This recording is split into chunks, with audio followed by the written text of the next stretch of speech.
أما بعد فقد قال الله تبارك وتعالى في القرآن المجيد: أعوذ بالله من الشيطان الرجيم، بسم الله الرحمن الرحيم. ذلك الكتاب لا ريب فيه هدى للمتقين. وقال النبي صلى الله عليه وسلم: خيركم من تعلم القرآن وعلمه. الہی رونق اسلام کے سامان پیدا کر، الہی رونق اسلام کے سامان پیدا کر، دلوں میں مؤمنوں کے الفت قرآن پیدا کر. صدر محترم، اسٹیج پر رونق افروز بزرگان دین اور حاضرین جلسہ، آج کے اس محفل میں اور آج کے اس مبارک اجلاس میں میرا موضوع سخن دنیا کی سب سے پاکیزہ اور مقدس کتاب قرآن پاک ہے. ہمیں چڑھتے سورج کی طرح یقین ہے کہ اس کا ایک حرف سچا اور صادق ہے. وہ قرآن پاک جس کی زبان مقدس، بیان مقدس اور جو فصاحت و بلاغت کا ٹھاٹھے مارتا سمندر ہے، جس کے متعلق ارشاد ربانی ہے. قرآن وہ کتاب ہے جس کے صادق اور برحق ہونے میں کوئی شک و شبہ نہیں، اور جس کے بارے میں محسن انسانیت حضور پاک صلی اللہ علیہ وسلم نے ارشاد فرمایا: تم میں سب سے بہتر وہ شخص ہے جو قرآن سیکھے اور سکھائے. دعا کیجئے کہ خداوند قدوس ہم سب کو قرآن پاک کی دولت سے مالا مال فرمائے، آمین. نوجوان دوستو، قرآن پاک رب ذوالجلال کی طرف سے عطا کردہ وہ حسین تحفہ ہے کہ جس نے 23 برس کی قلیل مدت میں پورے عالم میں وہ انقلاب برپا کر دیا کہ بڑے سے بڑے فصحاء، بلغاء، ادباء اور شعراء حیران و ششدر رہ گئے، جس کی آیتوں کو سن کر پتھر دل موم ہو گئے. دوستو، یہی وہ قرآن ہے جو رہتی دنیا تک کے انسانوں کے لیے سراپا ہدایت و رحمت ہے. یہی وہ قرآن ہے جس نے رسول کی رسالت کو اعزاز بخشا. یہی وہ قرآن ہے جس نے پز مردہ قلوب کو تازگی بخشی. یہی وہ قرآن ہے جس کی برکت سے جنات و شیاطین کا آسمانوں پر جانا بند ہوا. یہی وہ قرآن ہے جس کی برکت سے عزت و رفعت کے شامیانے کر گئے. یہی وہ قرآن ہے جس کی بدولت محبوب حقیقی کی رضا نصیب ہوتی ہے. یہی وہ قرآن ہے جو سچائی اور امانت داری کا درس دیتا ہے. یہی وہ قرآن ہے جس کی نظیر پیش کرنے سے ساری دنیا عاجز و قاصر رہی. یہی وہ قرآن ہے جس کا مثل پیش کرنے سے عرب کے فصیح اور بلیغ زبان دانی کا دعویٰ کرنے والوں نے گھٹنے ٹیک دیے. یہی وہ قرآن ہے جس نے ضلالت اور گمراہی کی وادیوں میں بھٹکتے ہوئے انسانوں کا درد غم ملا. یہی وہ قرآن ہے جس کی حفاظت کا وعدہ خود خالق کائنات نے فرمایا. یہی وہ قرآن ہے جس کی تلاوت میں دلوں کے واسطے فرحت و بشاشت کا سامان ہے. یہی وہ قرآن ہے جس نے ذہن قوتوں کو جلا بخشا. یہی وہ قرآن ہے جس کی برکت سے اجڑے چمن میں بہار پیدا ہوئی. محترم حضرات، آج کے اس نازک دور میں حفظ کلام پاک کو فضول سمجھا جاتا ہے. اس کے الفاظ رکھنے کو حماقت بتلایا جاتا ہے. کہا جاتا ہے کہ اس کا رکھنا اور بے سمجھے پڑھنا بے سود ہے.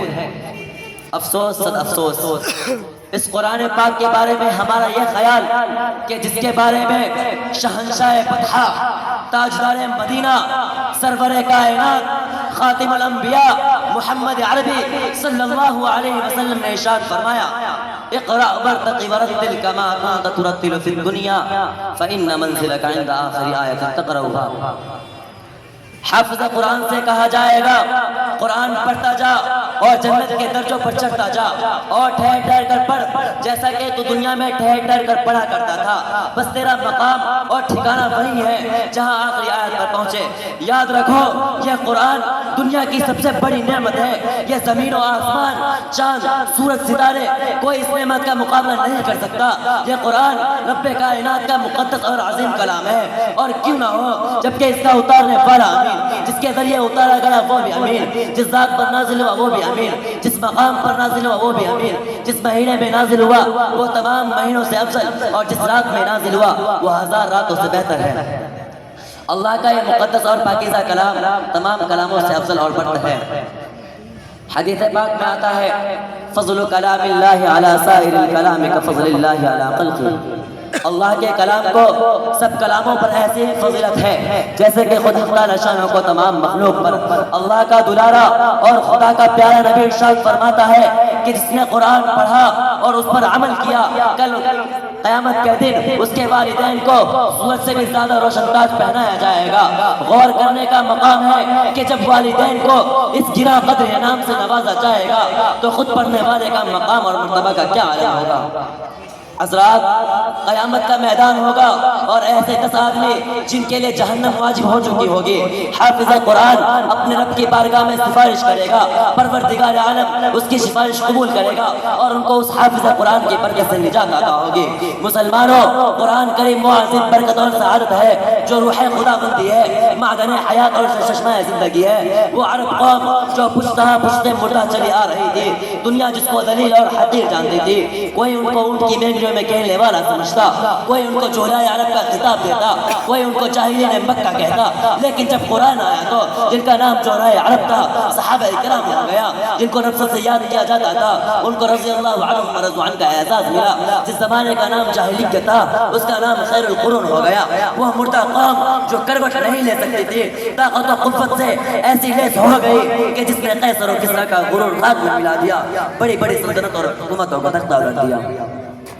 محترم دوستو، قرآن آیا تو زمان و مکان میں زندگی آئی، قرآن آیا تو عدل و مساوات کا پیغام آیا، قرآن آیا تو مذہب اسلام پھیلا، قرآن آیا تو مردہ قوم زندہ ہوئی، قرآن آیا تو قیصر و کسریٰ کا غرور خاک میں ملا، قرآن آیا تو بادل کے لہراتے جھنڈے ٹوٹ پڑے، قرآن آیا تو کفر و شرک دم توڑ گیا، قرآن آیا تو ساری کائنات کو نور ملا، قرآن آیا تو گلستہ کو بہار حسن عطا ہوا۔ ہاں، مجھے کہنے دیجئے کیا قرآن آیا تو روشنی آئی، قرآن آیا تو تاریکی کا پھور ہوئی، قرآن آیا تو امن و امان اور سلامتی آئی، قرآن آیا تو احکام ملے، شریعت ملے، قرآن آیا تو دم توڑتی انسانیت کو حقوق ملے، قرآن آیا تو شرافت و عزت ملے، قرآن آیا تو ضلالت و گمراہی کی وادیوں میں بھٹکتے ہوئے انسانوں کا درد غم ملا، قرآن آیا تو دوستو سب کچھ مگر افسوس ہم نے قرآن کے دامن مقدس کو ترک کر دیا، ہم نے اس کی پاکیزہ تعلیمات کو بھلا دیا اور نتیجہ یہ ہوا کہ وہ مسلم قوم جس کے سر پر عزت و رفعت کا تاج تھا ذلت و رسوائی کی غار میں جا گری، وہ قوم کامیابی جس کے آگے بڑھ کر استقبال کرتی تھی ناکامی اس کا مقدر بن گئی، وہ مسلم قوم جس کی ایک آواز پر افریقہ کے جنگل میں رہنے والے خونخوار درندوں نے میدان خالی کر دیا تھا، آج ایک چونٹی بھی اس کا حکم ماننے کو تیار نہیں، وہ قوم جن پر کبھی تاریخ نہ جاتی آج بات انکنا ہے، وہ قوم جس کی ماضی اور روشنات اور تابنات تھی حال و مستقبل اس کا تاریخ ہے۔ مسلمانوں، سمجھو اور ہوشیار ہو جاؤ، غفلت کا پردہ چاک کرو، قرآن پاک سے وابستہ ہو جاؤ، ورنہ یاد رکھو تاریخ ہمیں کبھی معاف نہیں کرے گی۔ مگر اے امت مسلمہ کے دھڑکتے دلوں، آج تم ان کم بختوں کو بتا دو جنہوں نے قرآن کے خلاف آواز اٹھائی ہے کہ قرآن کے 30 پارے ہیں جو 1400 سال سے جی رہا ہے، کربلا کے میدان سے گزر کر آ گیا، اسپین کی وادیوں سے گزر کر آ گیا، بھارت کی تاریخی اور وادی سلمان سے گزر کر آ گیا، کون تھا جو انہیں روک سکتا تھا؟ اور آج تم ارادہ کر رہے ہو اس پر پابندی لگانے کی، جبکہ باری تعالیٰ فرماتے ہیں اِنَّا نَحْنُ نَزَّلْنَا الذِّكْرَ وَإِنَّا لَهُ لَحَافِظُونَ۔